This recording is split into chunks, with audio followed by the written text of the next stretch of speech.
E aí, já se perguntou como é que os médicos conseguem mapear uma coisa tão, mas tão complexa quanto a nossa mente? Pois hoje a gente vai mergulhar numa verdadeira revolução da psiquiatria, a nova classificação das psicoses, lá no CID-11. E olha, é uma mudança que está literalmente redesenhando o mapa de como a gente entende e, claro, trata essas condições. Então, para a gente não se perder, esse aqui é o roteiro da nossa conversa. Primeiro, a gente vai tentar decifrar o que é o enigma da psicose. Depois vamos entender por que o mapa antigo, sabe, já não servia mais. Aí a gente entra na solução, o novo GPS do CID-11, vamos comparar ele com outra rota bem conhecida, o DSM-5, e no final a gente amarra tudo para entender por que esse novo mapa é tão importante. Bora lá? Bom, vamos começar pelo começo, né?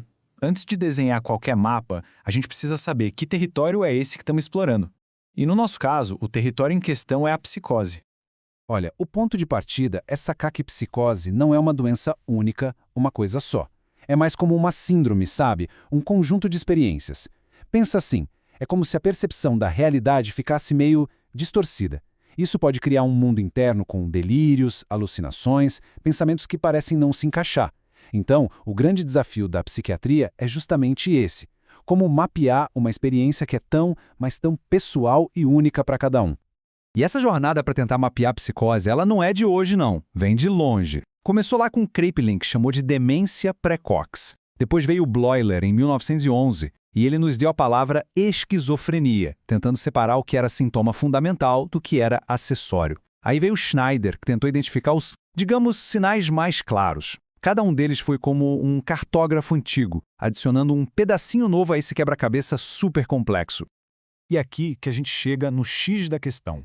Porque mapas antigos, sabe, por mais importantes que tenham sido na sua época, uma hora eles ficam ultrapassados.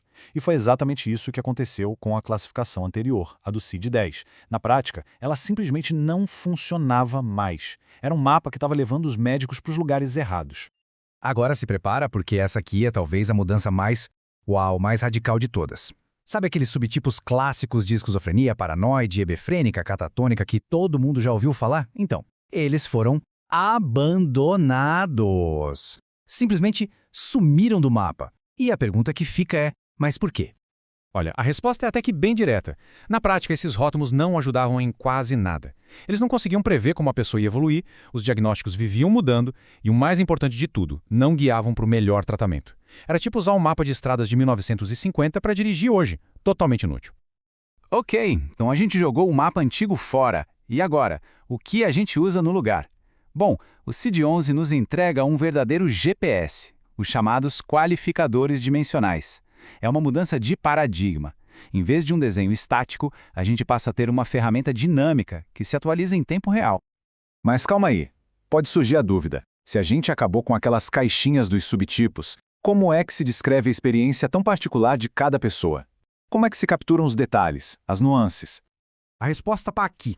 A ideia agora é, em vez de tentar encaixar as pessoas em categorias super rígidas, os qualificadores dimensionais permitem avaliar a presença e a intensidade de vários sintomas diferentes. A pergunta mudou. Não é mais qual tipo, e sim quão intenso é cada sintoma. E na prática, isso funciona mais ou menos assim. Primeiro, o profissional vai avaliar a gravidade de cada sintoma. Pensa numa mesa de som, daquelas de estúdios. Cada sintoma é um canal, e o médico vai ajustando o volume de cada um para criar um perfil clínico único. Depois, ele especifica se é o primeiro episódio, se são vários ou se é algo contínuo. E por fim, descreve o estado atual. A pessoa está em crise aguda, está em remissão. O resultado é um retrato muito mais fiel e individual, e não só um carimbo genérico.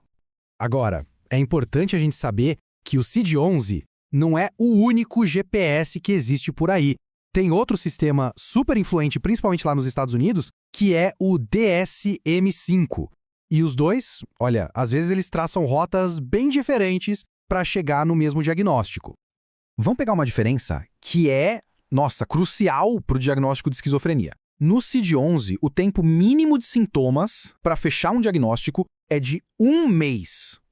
1 mês. Guarda bem esse número. Agora, olha só o DSM-5. Ele exige 6 meses. 6! A diferença é absurda. E a filosofia por trás da mudança do CID-11 é muito clara. Para que esperar 6 meses para começar a ajudar alguém? Um diagnóstico mais cedo significa um tratamento que começa mais cedo. E isso pode mudar completamente a trajetória de vida de uma pessoa. Essa tabela aqui resume bem as diferenças. Dá uma olhada. Duração dos sintomas. CID-11, 1 mês. DSM-5, 6 meses. Já começa aí. Depois, prejuízo funcional. No DSM-5 é um critério obrigatório, no CID-11 não é. E por último, um exemplo, o transtorno esquizoafetivo. O CID-11 olha o episódio atual, de forma concorrente. Já o DSM-5 tem um olhar longitudinal para a vida toda. Fica claro que são duas filosofias de diagnóstico bem distintas, né?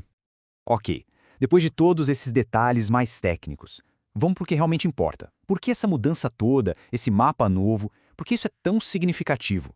Qual é o impacto real disso no tratamento, na jornada de recuperação das pessoas? E olha, os benefícios são muitos. Para o profissional de saúde, significa um diagnóstico muito mais útil e preciso. Para o paciente, significa a chance de um tratamento que começa antes e, principalmente, um foco na recuperação. Não só em receber um rótulo. É uma troca. Sai o carimbo, entra um plano de ação. E os estudos já estão mostrando que é, sim, um sistema mais confiável. E essa frase, para mim, resume tudo. A grande sacada não é mais só dar um nome para o problema. A ideia agora é desenhar um mapa único, personalizado, que ajude a mostrar o caminho de volta. O caminho para o bem-estar, para uma vida com mais qualidade. E a gente termina com uma pergunta para ficar no ar. Será que um mapa diagnóstico mais flexível, mais preciso e focado no indivíduo tem o poder de não apenas descrever, mas de realmente transformar o futuro do cuidado em saúde mental? Tudo aponta que sim. Valeu demais por acompanhar a gente nessa jornada.